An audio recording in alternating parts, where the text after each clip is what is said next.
this evening. Thanks so much for coming out and supporting your students and your family. I think we're gonna have a great night tonight. It'll be a lot of fun. We're gonna start with our beginning band. There's a lot of them, huh? Isn't that cool?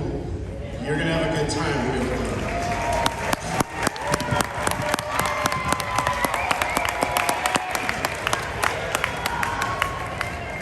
We're going to take you on a little ride and pretend like we're in the classroom. You're going to go on a journey here from the first day to the first day they had their instruments, to the first sounds they made, to where we are tonight.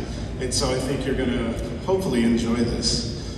I will tell you this, the first day of school, I was very excited. I don't know if you knew this or not, but most of the time 11 and 12-year-old students aren't all that excited to come back from summer break. And so when I got in front of them that first day of school, and I got up here and I was all excited. I was like, yeah, all right, let's start. This is what I looked at. So awe-inspiring. I bet you recognize this posture, don't you? Does that look like your kid at home? Oops. All right, so what we had to do was we had to start talking about how we needed to sit up, because if you play a woodwind or a brass instrument, it takes an awful lot of air. We have to use diaphragm muscles here that we don't normally use. We've got to be able to expand our lungs so our rib cages can expand. And so, band, can you show them your best posture? Don't they look like young ladies and gentlemen? Huh? Budding musicians? All right, once we start getting them to sit up on a consistent basis, then we can start talking about getting instruments out, and that's actually a big process. Getting those instruments out, getting them put together, making sure that they put their hands in the right place, because you'd be surprised just how intricate a lot of these instruments are. You do one thing wrong, and then you bend a key, and then all of a sudden the whole thing won't work, and then you're paying somebody $40 to bend a key back. So it's really important. So when we first got them out, and again, being very excited, I wanted to see their instruments and see how they held them. So Ben, show them how you held your instruments the first time. Yeah, I don't know who to blame this on, but it's one of y'all. Look at this. Look at this. Really? This is Charlotte. Where's Charlotte, folks? You must be so proud. Okay, put your instruments in. All right, so we have to go through a whole process. How do we hold these? We try to make this the most comfortable thing that we can. And the most comfortable hand position is if you kind of make a C. And so you're not stretching any tendons or muscles or anything. So if you see flutes play, they play with their hands in the shape of a C, or the clarinet, or the saxophone, or the oboe, or even the trumpet. They hold their instruments in a different sort of shape. Baritones, tubas, and all of these guys. The percussionists actually have to do a little bit of a different thing. We'll get to that. But other than the trombone's a little bit weird. They do some Star Trek Spock stuff with their hands. If you know anything about trombone, you kind of know what I'm talking about. So band, can we show them your best set? It kind of looks like they know what they're doing, huh? If we took a snapshot of this, you'd swear this was one of the best bands you'd ever heard. All right, back down. Very good. After we get to this point, and they understand how to put them together, how to hold them, then it was time to make our first sounds. The first sounds are always interesting. Sounds like somebody who heard somebody practice on their first sounds. All right, band, let's get in there first. Set.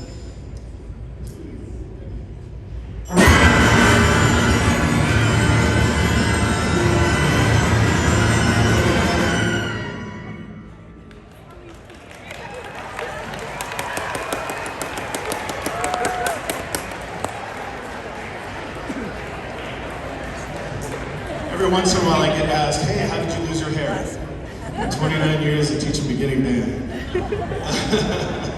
So what we have to do is, we've got to figure out how to play with a nice, controlled, beautiful sound, and so we'll start with our flutes. There's a lot of little muscles that go into making these instruments work, and a lot of people, if you've never played one, have really no idea. You think you just put it up to your face and you blow some air and it works. But that's not really how it works. You've got to have lots of firm corners and a thing called an embouchure. It's a fancy name for muscle structure of your face, basically. So we'll start with the flutes. The flutes have to blow air right over that tone hole. So flutes, with your head joint, we started like this too. Ready? Yep. Nice and controlled sound, right? I'm gonna apologize again. Yeah, go ahead, give it to me. The next instrument we go to is the oboe. The oboe is pretty unique in that it's a double reed instrument. If you were a clarinet parent, you know what a reed is. And a double reed is actually two pieces of cane tied together, and they vibrate against each other. And so when they play, it sounds like this. Isn't that terribly impressive? And then we go on to our clarinets. Clarinets have to do a lot of muscle stuff here at their embouchures. They got to get their teeth on top of the mouthpiece. They got to roll their bottom lip under or over the bottom teeth a little bit. They got to put a lot of squeeze on it. And then when they blow good consistent air, it sounds like this.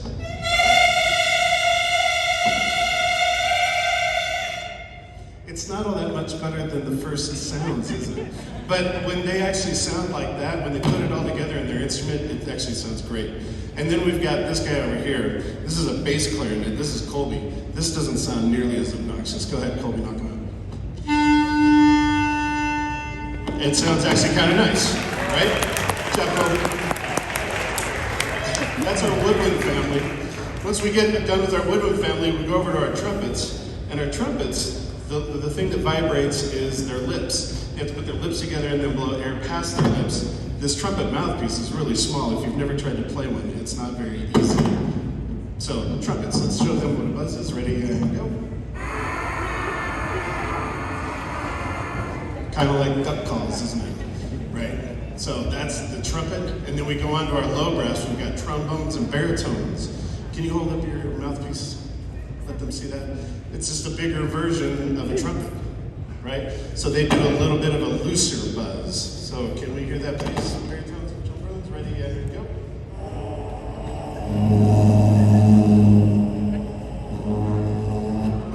That's fun. All right, so it's kind of like a gigantic duck. Yeah, and then we've got our last section over here, last woodwind or brass section, that's the tubas. And the tuba mouthpiece, hold that up, gentlemen and ladies. Yeah, the tuba mouthpiece is huge. This is more like a horse sound, you know, that kind of thing. That's what they have to do, and that's actually quite difficult. Let's hear that. And two, and ready, and go. Right, you ever go to Taco Tuesday? That's Wednesday. And then we've got our percussion section. Percussionists actually have to hold sticks and mallets in the correct way, and that correct way is with their thumb on the side, their fingers wrapped around, and then they make a Luxor shape. Yeah, go ahead and show them that Luxor shape, right? And then when they put their mallets and keyboard stuff down, then they can play a nice controlled roll, and ready, and go. And that's percussion. Sorry about this. So now, when we put all of this together, we can actually play with a nice, controlled, beautiful sound. Band, are you nice and tall? Get your best ready, and set. Sorry, thank you.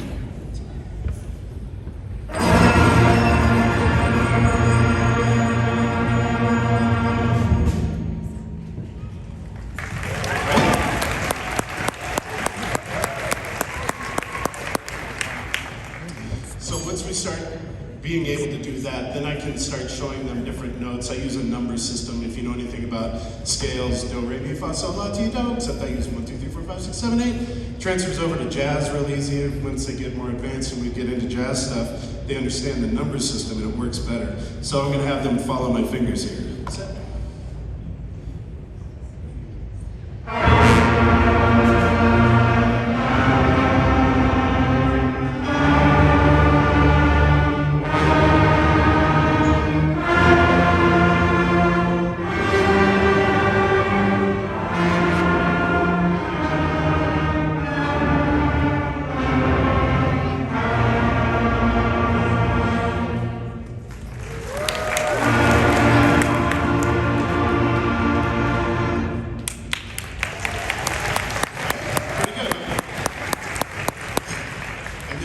Once they're able to control all those long tones and play with good consistent air, then we really start focusing on reading the music. and we play these longer notes called whole notes. They should last 4 counts each, and we can start reading and understanding what we're looking at. So.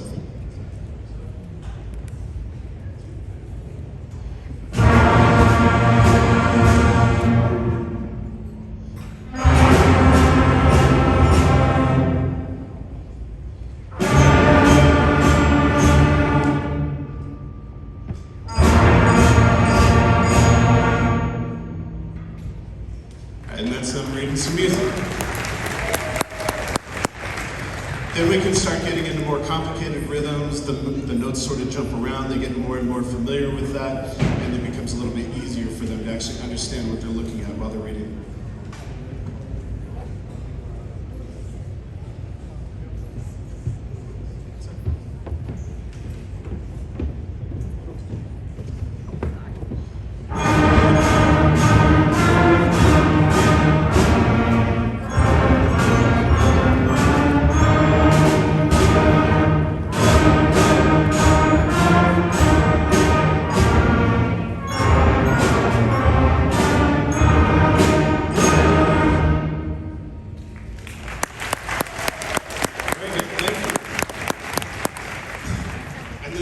Process is getting it so they can play independently from each other. They can hear somebody else next to them playing a different part, different rhythms and different notes, and they can still feel confident and comfortable playing their own part.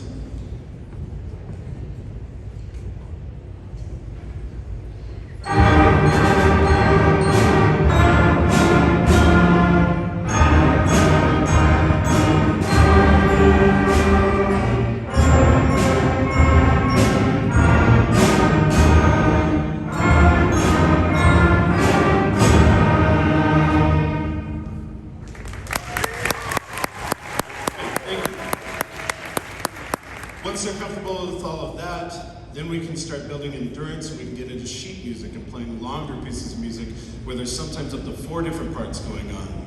And this is the time where I'm going to stop talking about all the things that we're going to do, and they're just going to start playing. So you can, go ahead, you can applaud for that. I'm sure you're tired of that.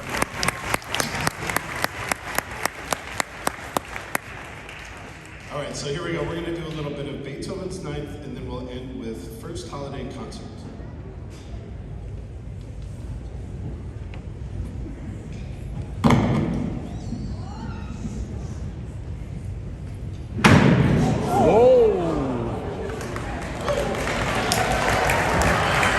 That was a good catch.